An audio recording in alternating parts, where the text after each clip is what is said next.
we come back to the collection class that we create some video ago, and inside this collections we have, for example, these two lists or collections, lists of information that we store inside the variable that we have. And if we wanted to return the value of these informations and loop through these informations, which we call it loop.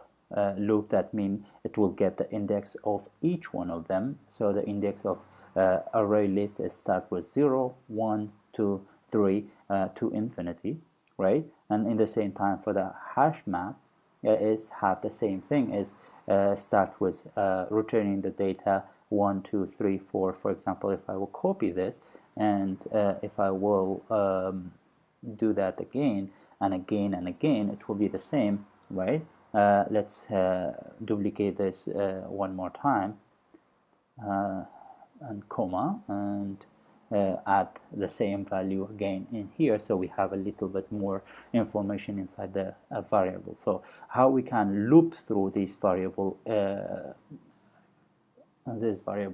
or this information inside this variable or inside this list, it's pretty easy. We have to start with a keyword which is for.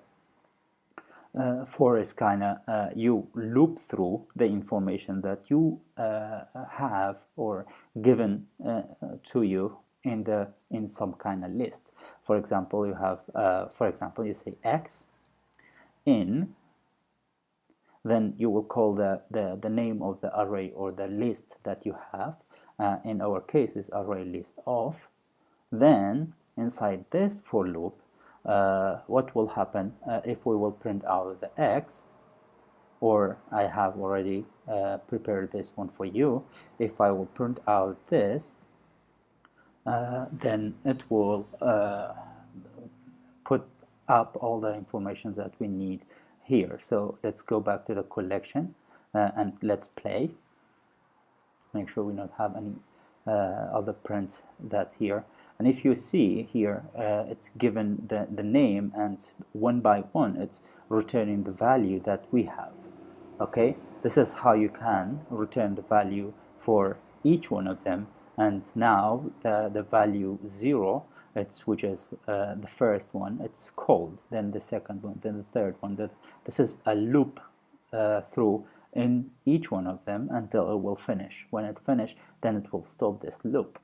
Okay, and it will loop again and again. If you have or if add information into it, then it will go to it and loop through it. For example, if I will just simply come here and say array list of dot put or add new element. For example, we don't have some, for example, Asia. Okay, and now we add 1 into the information. So if I will play, then it should bring out the Asia at the end, because it's added at the end of the list. So this way you can add or make your list heavy and add more information into it. Later on we will learn more about that in depth. Okay, so this is how you work with a simple list as array list. But how you can work with the hash map, how we can use this hash map and look through it and find the key and the value for each one of them. So we have this part, which we have a key. So you say for, you start up with for key and value. We need both of the information, right? We need a key and we need a value in hash map.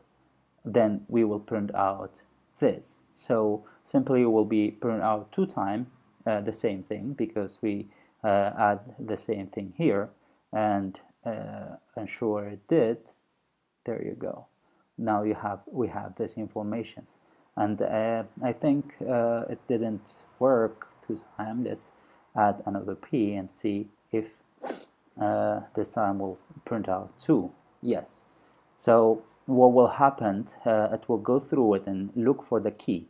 And the key, if the key is equal, the first key and the second key is equal, then it will return only one value, because it no need to return the second one if it's exactly the same.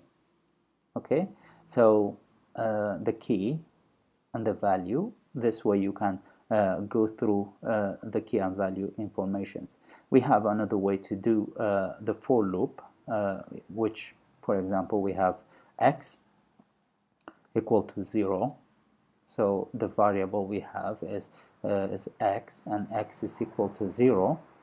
And we can say while, and this time we can use while x, it will add into it 1 until it will get to the 10, then print out x, and then at the end we can say x plus plus, that means add 1 every time. If I will play this, and you can see it will start out with 0, and sure it is, the first item or the first one is 0, then we'll add 1 every time when it's for loop through it. So it will go, the while is like, for example, while we add something, make sure you will add it for. So we add this, then we add this, then we add this, then we add this, until we'll get to the point that we have all the information that we have. But if we will add extra, then it will add it for us as well. Okay, so this is about the loop, and we have loop through the simple list, we loop through the hash map, and in the same time we loop through the variable if we will add the information. Simply this one we can mostly use for JSON data, and we can use exactly for everything, but it's really cool because you can add informations to your UI every time when you when it's run itself inside your informations after you add something for it. Okay, thank you for watching. We will be continue in the next one.